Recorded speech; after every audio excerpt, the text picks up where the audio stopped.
ننضفه كده. مش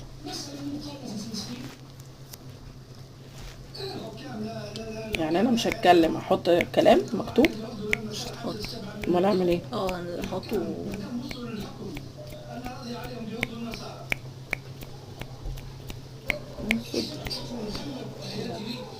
هتغلي كده.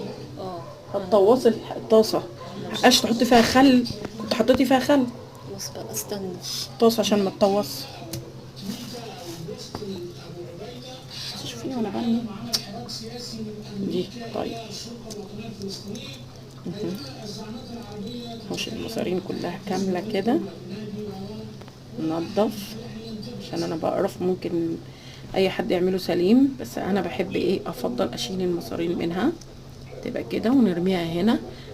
هنا كده نحطها هنا. لما اغسلهم بقى كويس، السمكية بتيجي كاملة كده. بنعمل ايه، بروح مقشراها كده اهو بشويش، عشان السردين ما بيستحملش بيتقشر انه بيتهري بسرعة اهو. اعمل كده كده اهو وافتحه. ممكن صباعي عشان المقص ده بصراحة مصدي مش كويس. اروح اعمل ايه، تقولي عشان مش هيتقلب. لا هيتقلب. افتحه بايدي كده، اشيل بقى الخياشيم والمصارين.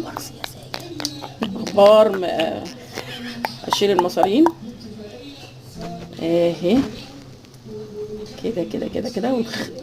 والخيط الاسود ده اللي هي المصران ده اهو، واحطه هناك كده لحد ما اخلص الكميه كلها.